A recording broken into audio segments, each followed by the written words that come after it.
안녕하세요, 친구들. 벌써 5월입니다.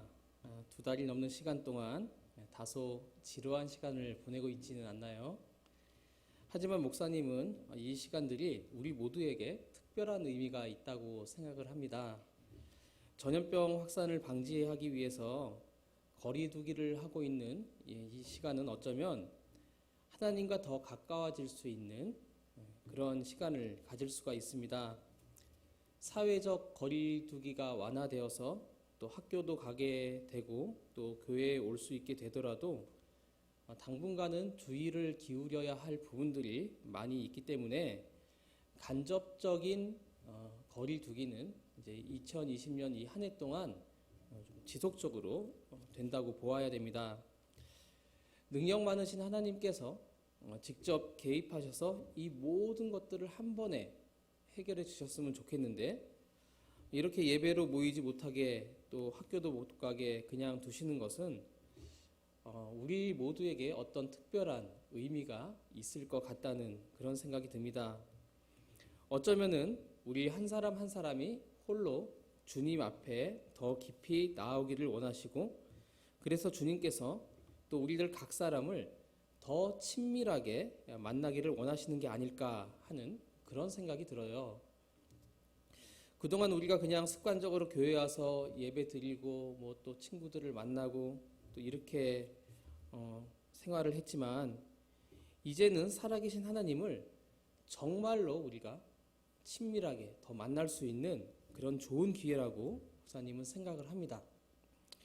여러분들이 좀 더 어린 나이에 또 친밀감 있게 살아계신 주님을 만난다면은 더욱 멋지고 의미 있는 인생들을 살아갈 수 있을 거라고 목사님은 믿습니다. 지난주 목요일까지 에스겔 선지자의 말씀을 묵상을 했지요. 또 여러분들은 이 에스겔 묵상을 통해서 어떤 하나님을 만났나요? 오늘 설교 시간에는 이제 에스겔 묵상을 마치면서 마지막으로 에스겔이 본 그 새로운 성전에 대한 환상에 대해서 말씀을 나누어 보려고 합니다. 주요 성경 구절은 에스겔 47장 1절에서 12절 말씀이고요. 목사님이 읽겠습니다. 그가 나를 데리고 성전 문에 이르시니 성전의 앞면이 동쪽을 향하였는데 그 문지방 밑에서 물이 나와 동쪽으로 흐르다가 성전 오른쪽 제단 남쪽으로 흘러 내리더라. 그가 또 나를 데리고 북문으로 나가서 바깥길로 꺾여 동쪽을 향한 바깥문에 이르시기로 본즉 물이 그 오른쪽에서 스며 나오더라. 그 사람이 손에 줄을 잡고 동쪽으로 나아가며 천척을 측량한 후에 내게 그 물을 건너게 하시니 물이 발목에 오르더니 다시 천척을 측량하고 내게 물을 건너게 하시니 물이 무릎에 오르고 다시 천척을 측량하고 내게 물을 건너게 하시니 물이 허리에 오르고 다시 천척을 측량하시니 물이 내가 건너지 못할 강이 된지라. 그 물이 가득하여 헤엄칠 만한 물이요 사람이 능히 건너지 못할 강이더라. 그가 내게 이르시되 인자야 내가 이것을 보았느냐 하시기로 나를 인도하여 강가로 돌아가게 하시기로 내가 돌아가니 강 좌우편에 나무가 심히 많더라. 그가 내게 이르시되 이 물이 동쪽으로 향하여 흘러 아라바로 내려가서 바다에 이르리니 이 흘러내리는 물로 그 바다의 물이 되살아 나리라. 이 강물이 흐르는 곳마다 번성하는 모든 생물이 살고 또 고기가 심히 많으리니 이 물이 흘러 들어가므로 바닷물이 되살아 나겠고 이 강이 흐르는 각 처에 모든 것이 살 것이며 또 이 강가에 어부가 설 것이니 엔게디에서부터 에네글라임까지 그물 치는 곳이 될 것이라. 그 고기가 각기 종류를 따라 큰 바다의 고기같이 심히 많으려니와 그 진펄과 개펄은 되살아나지 못하고 소금 땅이 될 것이며 강 좌우가에는 각종 먹을 과실나무가 자라서 그 잎이 시들지 아니하며 열매가 끊이지 아니하고 달마다 새 열매를 맺으리니 그 물이 성소를 통하여 나옴이라. 그 열매는 먹을만 하고 그 잎사귀는 약 재료가 되리라. 아멘. 에스겔 선지자가 본 많은 환상들 중에 에스겔이 가슴 아파했던 그러한 환상은 에스겔 8장에서 11장에 기록되어 있는 것인데, 그 환상은 하나님의 영광이 고국 예루살렘 성전을 떠나시는 그러한 환상이었습니다. 그 성전은 이제 솔로몬 왕이 건축한 이스라엘의 첫 번째 성전이라고 할 수가 있겠죠. 결국 이제 솔로몬 성전은 유다 왕국이 멸망하면서 같이 무너져 내렸습니다. 그러나 에스겔 선지자는 에스겔서 40장에서 47장까지 새로운 성전 또 새로운 시대에 대한 그런 기쁨의 환상을 보게 되는데, 그 환상은 하나님의 영광이 예루살렘 성전을 떠나는 그 환상을 본 지 19년 뒤의 일이었죠.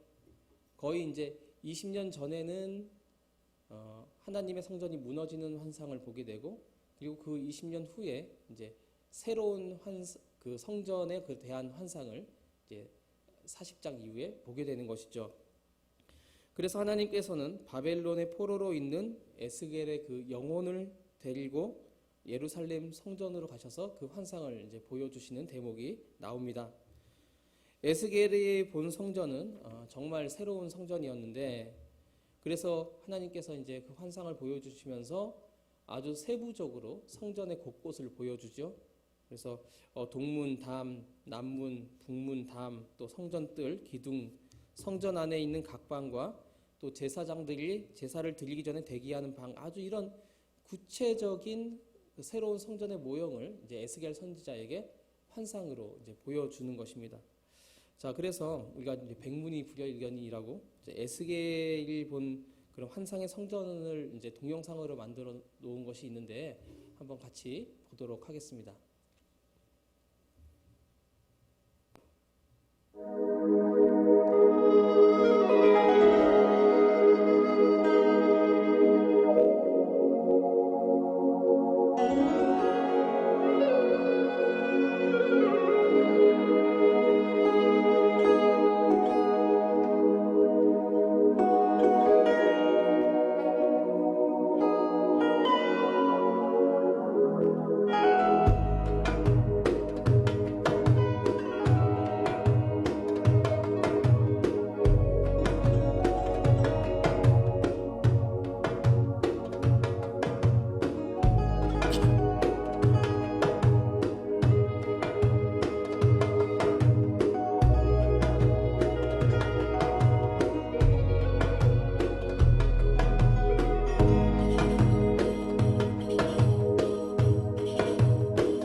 예. 자, 에스겔 선지자가 저런 성전에 대한 환상을 보았는데, 자, 그러면은 도대체 에스겔이 본 저런 성전에 대한 환상이 에스겔에게는 어떤 의미가 있었고, 또 오늘 그 말씀을 이렇게 받고 묵상하는 우리들에겐 또 어떤 의미가 있나 하는 것이죠. 자, 이 해답을 말하자면은 에스겔의 그런 성전 환상은 장차 회복될 하나님의 나라에 대해서 가르쳐 주는 것입니다. 바벨론 이제 포로에서 돌아와서 이스라엘 백성들이 이제 뭐 느헤미야나 이제 스룹바벨 이런 사람들에 의해서 이제 성전을 재건하긴 하는데 저 모습으로 이렇게 재건하지는 않아요. 그래서 에스겔 이제 선지자가 봤던 성전의 환상은 이제 궁극적으로 세상 끝날에 도래할 하나님 나라에 대한 그러한 비전이라고 볼 수가 있는 것입니다. 에스겔은 환상을 통해서 하나님의 나라를 이제 간접적으로 체험했지만 우리는 지금 그 말씀을 받음으로 또 비전을 이렇게 마음속에 새기는 것이죠. 에스겔은 환상을 통해 보았고 오늘은 우리는 말씀을 통해서 지금 보고 있는 것입니다. 말씀으로 약속된 하나님의 나라는 반드시 우리 삶의 실체가 될 것이고 앞으로 이루어질 것이라는 것이죠. 그리고 우리는 이미 영적으로 하나님의 나라를 살아가고 있는 것입니다. 그렇기 때문에 우리의 인생이 아무리 어렵고 힘들어도 요즘처럼 정말 코로나 같은 그런 전염병 때문에 어두움과 또 우울함에 갇혀 지낸다 하더라도 우리의 눈은 믿음으로 놀라운 환상과 비전을 볼 수가 있게 되는 것입니다. 우리는 여전히 하나님께서 이루실 소망의 나라를 바라볼 수가 있고요.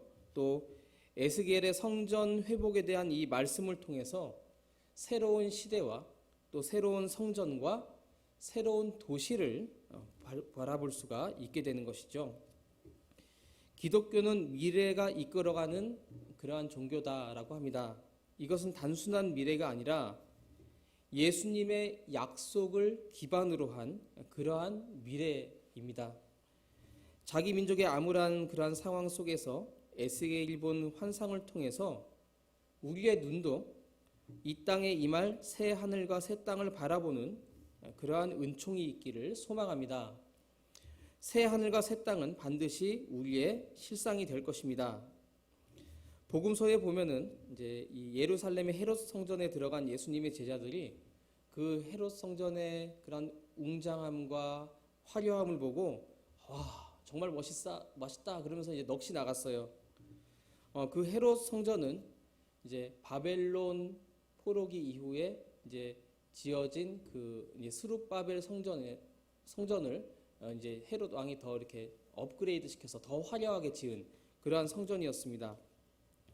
그런데 예수님께서는 제자들에게 뭐라고 하시냐면 그 화려한 성전이 돌 위에 돌 하나도 남김없이 무너질 것이다 라고 이렇게 예언을 하셨습니다.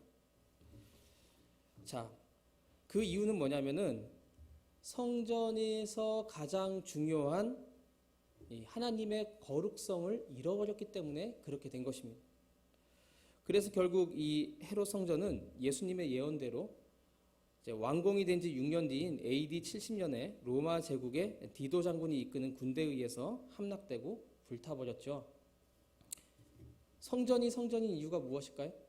무엇을 성전이라 그러죠? 예, 그 안에 거룩하신 하나님이 계시기 때문에 그곳을 성전이라고 하는 것입니다. 예루살렘 성전이 무너진 이유도 그 거룩성을 잃어버렸기 때문에 심판받고 무너진 것이죠. 성전의 역할을 못했기 때문에. 새로운 성전의 환상의 시작과 끝은 결국은 무엇이냐면 이 거룩한 것과 속된 것을 구별하는 담. 그러니까 에스겔 성전의 그 모양새를 보면은 이제 그 담에 대해서 점점 이야기를 하는데 안쪽으로 갈수록 이게 점점 이게 높아지는 그런 것들을 보게 돼요. 자, 이 담이 의미하는 게 있다는 것이죠. 성전의 담을 점점 높인다. 자, 이 말 뜻은 교회의 담을 높여서 뭐 단지 아무나 들어오게 하지 마라, 그런 단순한 이유를 넘어서서 어떤 그 하나님을 믿는 백성과 그 제사장들의 거룩성을, 그것을 지킬 것을 의미하는 것입니다. 하나님이요, 믿지 않는 사람이나 어떤 불신자들에게 어떤 그런 너 거룩해야 돼, 그런 걸 요구하지 않으세요. 자, 그 담이라는 것은 예수님을 믿는 우리의 기준과 우리 삶의 그런 정결함에 대한 그 담인 것입니다. 고린도전서 3장 16절에 뭐라고 하냐면요, 바로 우리 몸이 하나님이 거하실 성전이다, 이렇게 말씀하세요. 성령님께서 우리 안에 계셔서 우리의 몸이, 우리의 교회가 성전이 되는 거예요. 자, 우리는 그래서 이 삶 속에서 영적인 기준을 높여야 됩니다. 세상의 기준과 다른 우리만의 그런 특별한 기준이 있어야 된다는 거예요. 자, 그 기준은 무엇일까요? 하나님의 말씀이죠. 우리 안에 어떤 습관처럼 길들여진 어떤 정말 세속적인 가치관, 그런 기준이 아닌 정확한 성경 말씀의 근거를 둔 그러한 기준이어야 된다. 절대적인 기준이어야 된다라는 것입니다. 새로운 성전, 새로운 시대, 새로운 예배는 우리 한 사람 한 사람이 하나님이 거하시는, 성령이 거하시는 그러한 전으로 살아갈 때 성전의 기능을 비로소 하게 되는 것이죠. 사람이 교회다, 그런 말 들어봤습니까? 우리 안에 계신 성령님께서 우리를 주님의 말씀으로 인도하시기를 축복합니다. 또 그것을 따라서 순종하며 우리 삶에 있는 거룩한 기준과 그 담을 높이는 우리 모두가 될 수 있기를 바랍니다. 세상이 어떻다고 비판하기 전에, 저 사람이 어떻다고 비판하기 전에 우리가 우리 자신의 그 본연의 모습을 회복해야 되는 것이죠. 에스겔의 성전에 대한 환상은요, 내가 너희에게 회복을 주겠다, 하나님의 나라를 주겠다라는 약속이에요. 하나님의 임재, 우리가 하나님과 함께 하는 것을 사모하지 않습니까? 근데 그 하나님의 임재는 우리가 어떤 외적인 화려함이나 어떤 조건 때문이 아니라 예수 그리스도를 내 삶의 중심에 모실 때, 그때서부터 가능해지는 것입니다. 이기심과 욕심이 가득한 내 안에는 하나님이 거할 수 없어요. 내 안에 내가 많으면요, 하나님이 거하실 수 없어요. 이스라엘이 심판받고 고난을 겪게 된 것은 그들 속에 하나님이 거할 수 없을 정도로 영적인 상태가 타락했기 때문에, 너무나 더러워서 하나님이 그 안에 들어갈 수 없었기 때문에 그 사람들이 망했고 그 화려한 솔로몬 성전이 무너졌던 것입니다. 그래서 우리는 날마다 매 순간마다 하나님과 동행하기를 사모하면서 거룩한 삶으로의 회복을 꿈꾸고 주님을 내 삶의 진정한 주인으로 모실 수 있기를 바랍니다. 인간적인 동기나 욕심, 그리고 자기의 공로를 내세우는 사람의 어떤 그러한 예배와 그러한 삶은 하나님이 받아주시지 않으세요. 그 사람의 삶이 성공하는 것 같지만 결국은 실패로 가는 거예요. 사무엘 선지자가 사울 왕에게 뭐라고 했는지 아십니까? 순종이 제사보다 나아. 타인에게 인정받는 것을 삶과 예배의 기준으로 삼는 것이 아니라 하나님의 절대적인 기준에 따라서 하나님을 참되게 하는 그러한 예배를 드리고 또 그러한 삶을 살아가는 우리 모두가 될 수 있기를 바랍니다. 나의 삶의 어떤 그런 영역에서 하나님이 거하실 수 있는 자리, 하나님이 저 친구 안에, 저 사람 안에 들어가는 걸 기뻐하시는, 저 교회 안에 들어가는 걸 기뻐하시는 어떤 우리가 그런 삶을 만들어 가야 되겠어요. 내 마음의 중심에 하나님을 주인으로 모셨다면은 또 주님 외에는 다른 어떤 것도 드나들지 못하도록 문을 또 잘 닫아야겠죠. 주님이 나의 왕이라고 말하면서도 나의 편의에 따라서 그때그때 다른 기준을 가지고 있는, 또 그런 것들을 적용하지 않는 그러한 마음을 지킬 수 있기를 바랍니다. 하나님과의 친밀감을 계속해서 유지해 나가도록 우리는 힘써야 됩니다. 또 예배 자체를 단순히 내가 그냥 위로받고 그냥 기분 전환이나 하는 그런 수단으로 예배를 그렇게 여기는 것이 아니라 예배는 정말 위대하신 하나님을 찬양하고 하나님과의 온전한 평화와 회복을 이루는 진정한 예배로 나아가는 그러한 우리의 신앙생활이 되어야겠습니다. 오늘 본문 말씀과 우리 성전 동영상에 보면은 이제 성전 동편에서 물이 이렇게 흘러나오죠. 그래서 이제 성전의 동문이 사실은 이제 정문인 것인데 그 정문에서 그 옆에서 이제 물이 흘러나오는 것을 이렇게 우리가 봤습니다.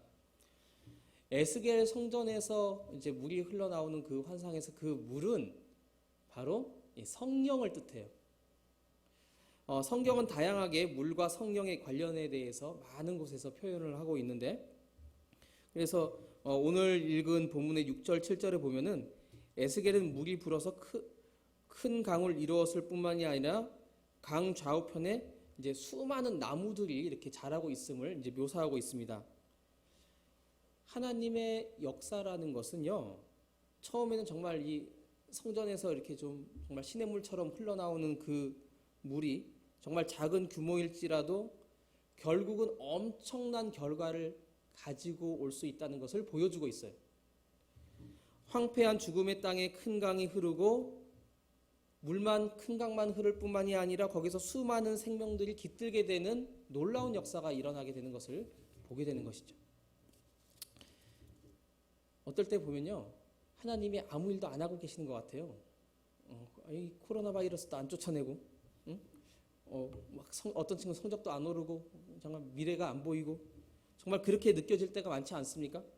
하지만 성령님의 은혜가 임하면 그 영향력이 퍼져나가는 놀라운 역사를 우리가 경험하게 되는 거예요.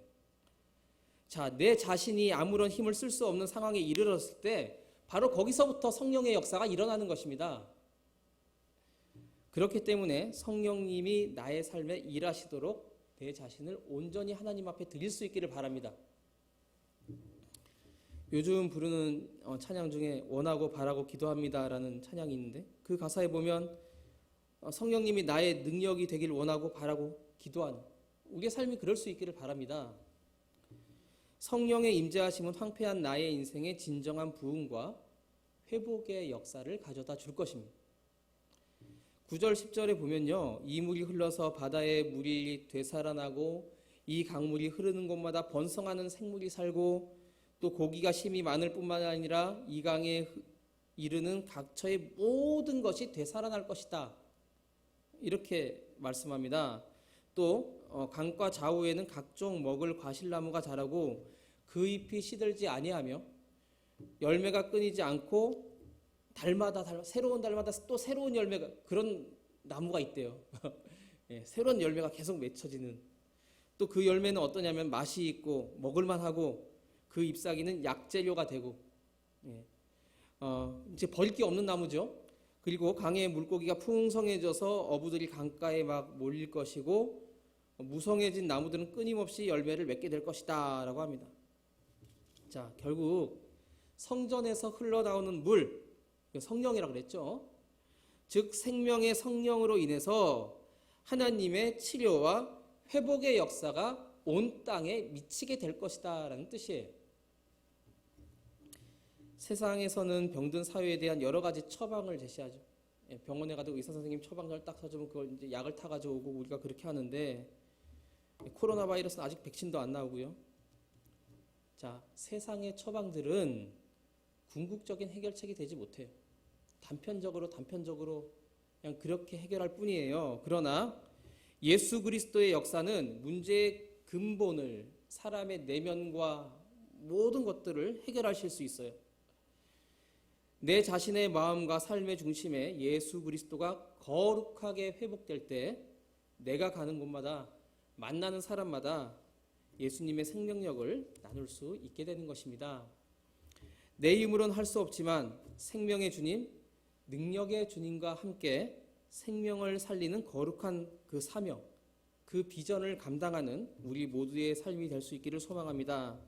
또 우리의 상황 속에서 주님을 초청하고 진정한 회복을 간구하는 여러분과 제가 될 수 있기를 주님의 이름으로 축원합니다. 예, 함께 기도하겠습니다. 기도할 때 우리의 죄를 버리고 하나님의 거룩함을 회복하길 원합니다. 늘 깨어서 내 자신을 반성하고 하나님이 주인 되는 삶을 살게 해주세요. 또 에스겔의 환상이 우리의 비전이 되게 하셔서 하나님의 나라를 위해서 헌신하게 하시고 이 땅의 회복을 꿈꾸게 해주세요. 치유의 능력을 이 땅에 베풀어 주셔서 코로나19 전염병이 누그러들고 하나님의 생명력이 충만한 세상이 되기를 원합니다. 이 위기의 때에 오히려 하나님과 더욱 가까워질 수 있기를 소망합니다. 온라인 예배와 학교 수업 가운데 주님께서 임재하여 주시고 우리의 어려움 가운데서도 감사함으로 주님의 회복을 믿고 기도하기를 소원합니다. 함께 마음 모아 기도하시겠습니다. 하나님 아버지, 에스겔의 성전의 환상이 우리의 비전이 되기를 원합니다. 새로운 성전, 새로운 시대, 새로운 예배에 대한 갈망과 소망이 우리 가운데 일어나기를 원합니다. 하나님의 나라를 위해 다시 일어나는 우리 청소년들이 되기를 소망합니다. 코로나 전염병 사태로 교회 집회와 등교가 중단된 지 2달이 되었습니다. 하나님의 뜻이 어디에 있는지 우리가 예배당에 다시 모여 예배를 드리고 서로 사랑의 주제를 나누기를 원합니다. 하나님이 아무 일도 하지 않고 계신 것처럼 느껴질 때도 있습니다. 하지만 주님은 언제나 우리 곁에 계시며 우리와 더욱 가까워지기를 원하신다는 사실을 믿습니다. 하나님이 보이지 않고 그 음성이 잘 들리지는 않지만 간절히 갈망하는 사람들에게 들려주시고자 하시는 하나님의 음성을 들려주시고 또 우리의 죄를 버리고 주님의 거룩함을 회복하는 우리 모두가 되게 해주세요. 하나님의 말씀을 늘 묵상함으로 진정한 제자의 길과 리더십을 익혀나가게 하시고 각자의 재능과 적성에 맞는 비전들을 찾아가기를 원합니다. 우리 모두가 간구하는 기도의 제목들이 주님의 뜻 안에서 온전히 이루어지기를 소망하며 이 모든 것 우리 주 예수 그리스도의 이름으로 기도드립니다. 아멘.